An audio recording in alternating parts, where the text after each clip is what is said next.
This video is a reaction to a reaction video of some reactions. We've gone full Inception.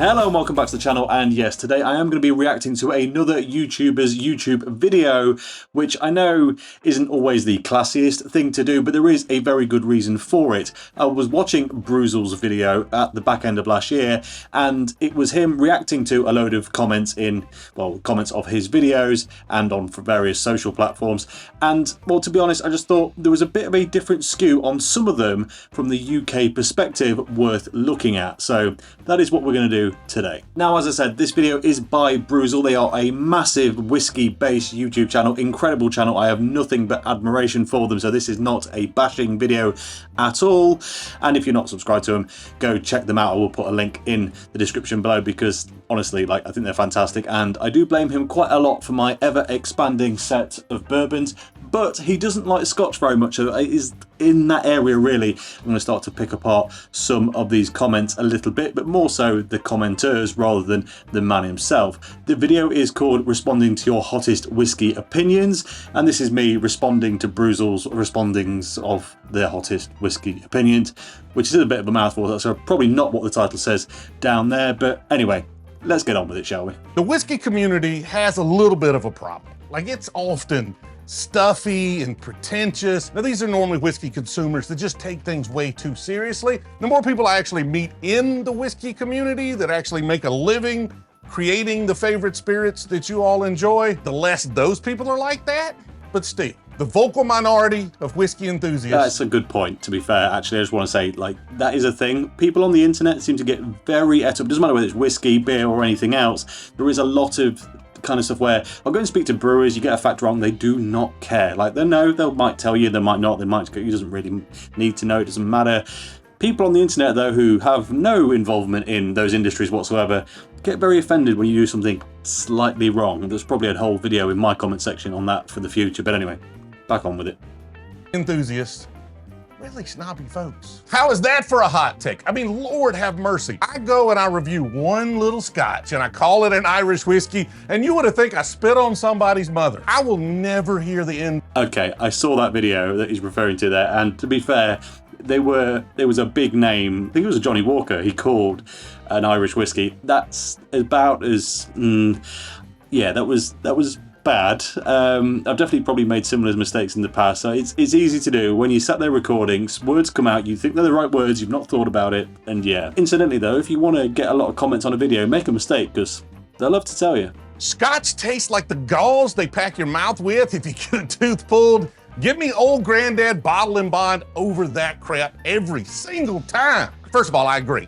Okay, before we listen to what his kind of response was, but he did say he agrees. I've noticed this with American whiskey reviews in particular, less so in European and other world-based reviews. They do have a thing about Scotch tasting like what they call band-aids or just plasters to us in the UK. You know, just a little normal kind of thing you put on a cut, the rubberiness. I get it to a degree. I understand where they're coming from, but I never once have I sipped a Scotch and gone, tastes like rubber bands. I get the depth, the almost raw rubber, and I get a little bit of the kind of to be honest, I say it quite a lot even about bourbons. You get that kind of TCP iodine-y thing. I guess if you mix them together you might get something kind of close, but yeah, just an interesting one. Obviously agree that Scotch is not good to me. I mean, I think it's really what you grew up on. It's like your mama's lasagna, right? My mama made the best lasagna. My wife makes a lasagna very similar, so it was easy. We get the point with that. They're basically saying if you grew up around it, you appreciate it. If you didn't, you might not. Yes and no. I mean, my collection is very, very mixed, almost evenly split between the two. So I'm not quite there, but I did start drinking bourbon before I started drinking Scotch, so maybe I'm a bit of an exception. But yeah, it's an interesting argument. I know there are a lot of people in the UK that really like bourbon, and we'll get onto that in a minute with some of these questions.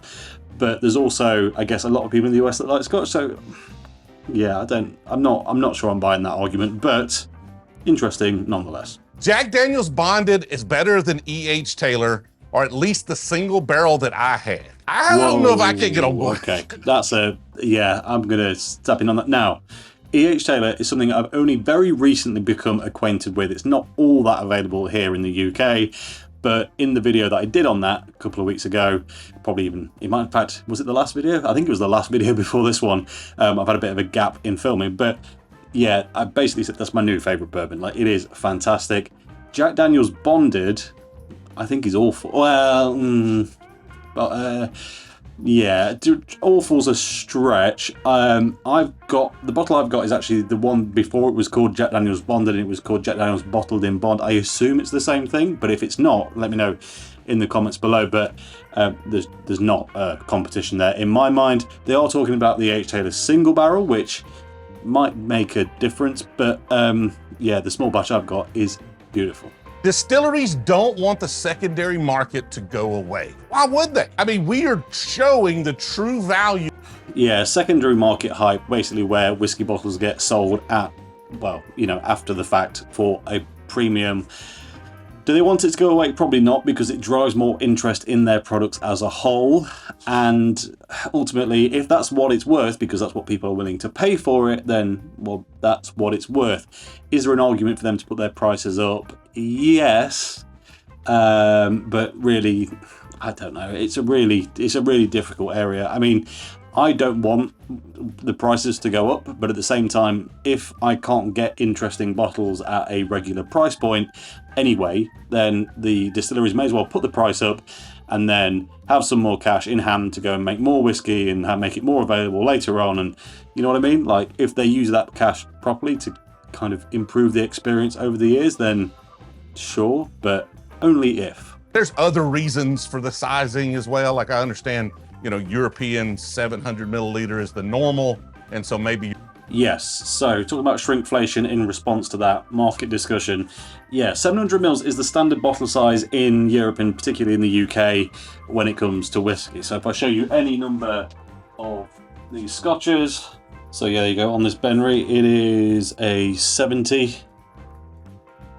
There you go, 70 CL on that one, and even with the special edition Old Pulteney, same thing, 70 CL, 700 ml every time. However, I found something interesting the other day. This bottle of Eagle Rare that I've got is definitely a UK import bottle. It says 70 centilitres on it, and it's that size, you can see there. This E.H. Taylor is unquestionably a bigger bottle. It might be slightly narrower at the base, but it's way taller and even a bit wider here. I can't see how there's not more liquid, more volume in this bottle. And you'll notice at the bottom of it, it says Master of Malt, which is where it was bought from, 70 centilitres. Underneath that sticker, if you go and look at the full thing, it says 750. So are they just are they putting that on there because the UK standard is 70, but actually if you give them a bit extra, it's okay? Because I can't see, it wasn't a short fill bottle. It didn't start, you know, down here somewhere. It was probably up in the neck. So yeah, curious one. Enjoy what you like and how you like it. I completely and totally agree, unless what you like is really bad. Yeah, that is no. Even if what you like is really bad, if you're buying it, I don't think anyone else should really care. In general, I do drink pretty much everything on this shelf as it comes out of the bottle. There's a few higher proof ones that I might just kind of try first and then water down a little bit, because ultimately it does get to a point where you're missing out on some potential flavours. But look, if you want some ice in it, do it. If you want to use whiskey stones, which to be honest don't really work, you can still do it. It's fine, I don't really care. If you want to go ahead and mix, I don't know, that bottle of Stag back there with some Coke, as long as it's not my bottle, as long as it's not that bottle of Stag, as long as you've got your own and it's not anyone else's, sure. If that's what you really, really want to do and enjoy it, crack on, I'm not going to stop you. And to be honest, it would probably be a scintillating whiskey Coke, but yeah, not for me. The greed around secondary really makes this a tough hobby to enjoy. Yes and no. It does, because I don't want to play too much of BREWZLE'S content because ultimately it's his thing, and go and watch that video. Probably before you've watched this one, to be fair. I should have said that at the start. But yeah, I agree with him completely on this. Yes, it's really annoying that I can't just go out and buy, again, a bottle of Stag Junior at 85 quid, which is probably what it normally should retail at, maybe 95 after some import taxes. Like, that's annoying. The fact that I have to go out to, the cheapest I can get it is at auction for about 130 to 150, and that's on a good day. That's really frustrating. But at the same time, I'm now quite happy with the fact that I've got a bottle, because it is so hard to get. And if you want to go out to a shop and buy it, then, as in, you know, you actually want to just be able to rock up to a website, put your card details in and get them to send it to you, then you're talking multiple times that amount. It's absolutely crazy what people are apparently willing to spend on it.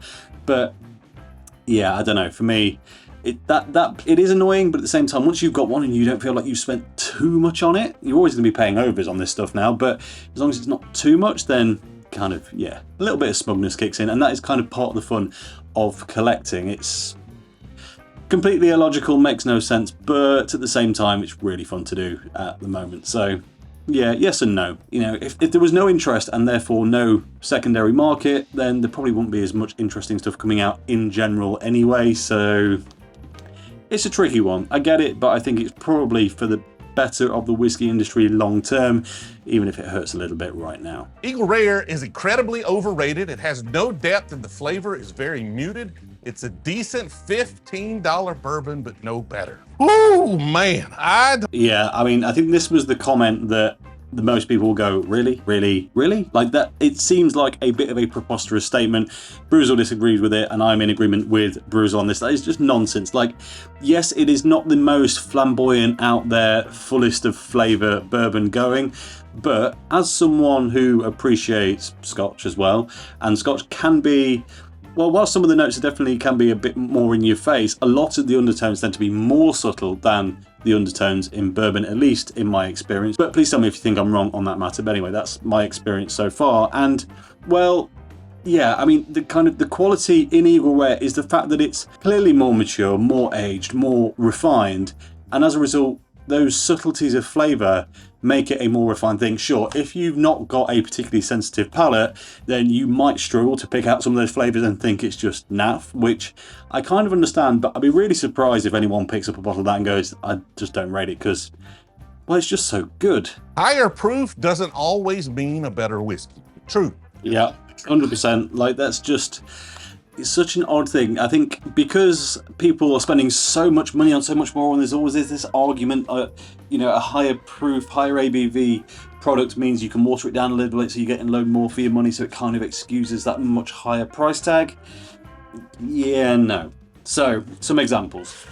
This bottle of Jack Daniel's single barrel strength is very good indeed. It's properly good stuff. However, this now a very old bottle of Jack Daniel's single barrel Silver Select. Now, don't get me wrong, this is the Silver Select. It is meant to be the even better version of the single barrel, was just better. Now, this is ancient and it's probably oxidized now, and I'm just saving it for just sentimental reasons, really.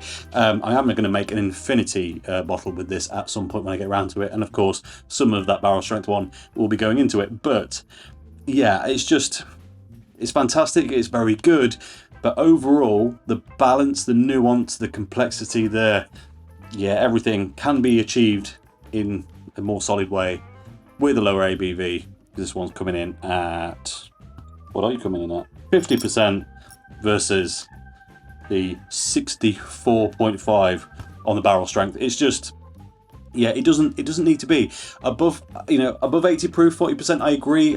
Like kind of 45, 90 up to 100 is kind of my personal preference when it comes to everyday sippers. There are some absolutely special things out there at barrel strength, but the point is, it just doesn't need to be. Bottled in bond does not mean corners were cut.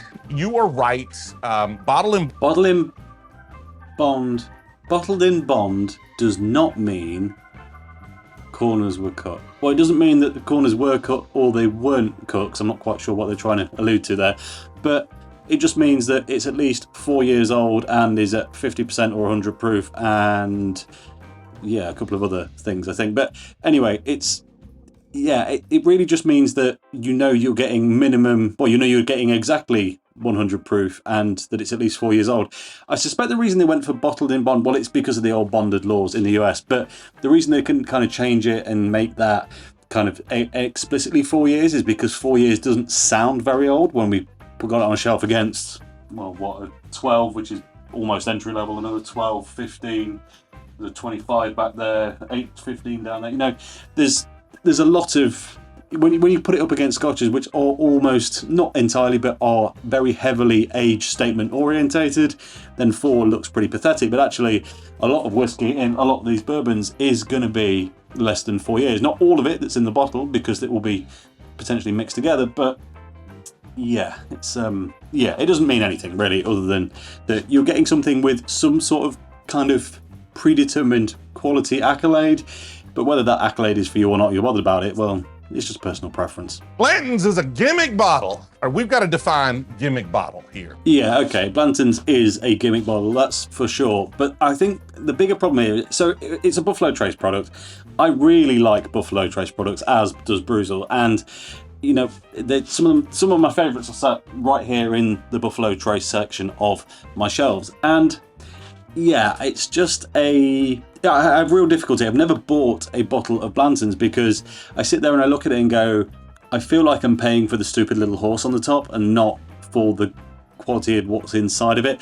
I know it's going to be good, but I could buy 2 bottles of Eagle Rare instead, or 1 bottle of BH Taylor and have some cash left in my pocket, and well, they're just both that good that, yeah, I'm not sure why I'd bother. But let me know in the comments below if you think Blanton's is genuinely significantly better than either of those two.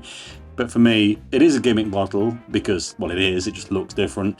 And more importantly, that actually puts me off. But what about you? Let me know. Store picks make me consider not buying most shelf products. If you've just got a few. This is one where the UK-US difference becomes really apparent.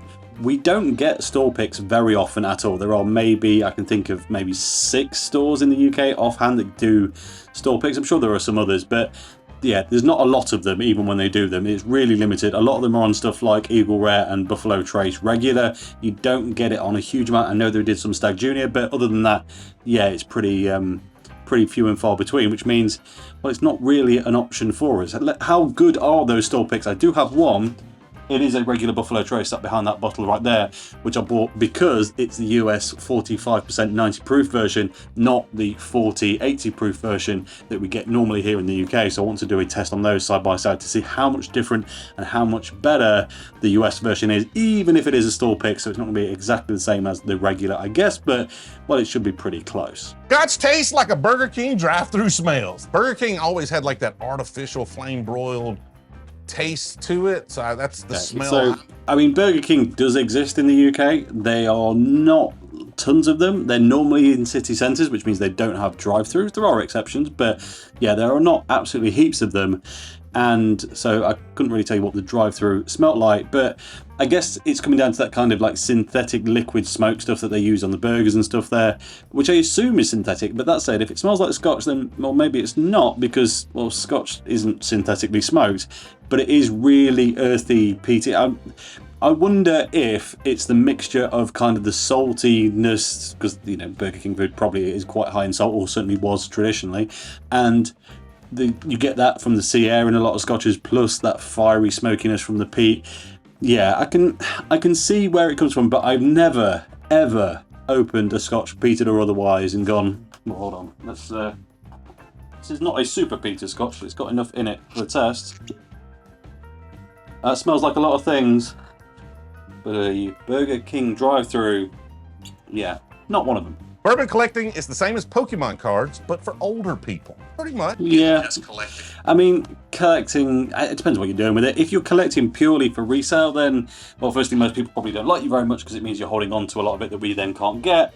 But yeah, I feel like I'm trying to fill out a little Pokemon card catalogue here, just with stuff that I find interesting. And I've just realised that Ben Reef is been on the swizzle for a while. That's been annoying me, but yeah, it's an interesting hobby. They're nice to look at. I'll be honest, I don't drink that much of it. I really enjoy just trying it and then having it there just in case I want it, which is a completely ridiculous reason, of course, to have so much of it, but, well, you've got to do something, right? And, well, it's fun to look at, if nothing else. And drink, let's be honest. I say I don't drink a lot of it, but, well, drinking it's fun too. Anyone mention pretty much everything from Maker's Mark being pretty basic? Maker's Mark is not the most exciting brand. They don't. Maker's Mark's a funny one. Before I really got into bourbon, as in started collecting this nonsense, I really thought Maker's Mark was my favourite because I just felt like it was the most well-rounded. I've not had it for years. I've got a bottle of the... where has it gone? Oh, it's here. I've got a bottle of the 46 and the regular right behind it, and I don't know why, but I've not picked them up yet. They're both unopened. I've had the 46 for ages, and I just keep buying other stuff that kind of beats it in the queue to be opened for some reason. Yeah, does anyone else agree? I just don't know why that is. I really need to get those open and do a side-by-side to see if, well, see how I feel about them now. They certainly were my favourite years and years ago, but I'd not tried all that many. Yeah, I'm not sure how they stack up these days, so difficult one to answer. Okay, and that is all of the ones I'm going to respond to because, to be honest, I don't want to rip the video off. It was just an interesting take. I thought there was some viewpoints that being not in the US around bourbon, and then of course being from, well, just south of the country that makes Scotch, and responding to those would be an interesting thing to do. I do hope you enjoyed the video, and please go and check out the original. It'll be linked in the thing below because, yeah, it's a fantastic take. But that really is everything. So as always, thank you very much for watching. If you enjoyed this video, please like it. If you haven't already, subscribe if you would be so kind. And I'll catch you next time for some actual whiskey drinking. Cheers.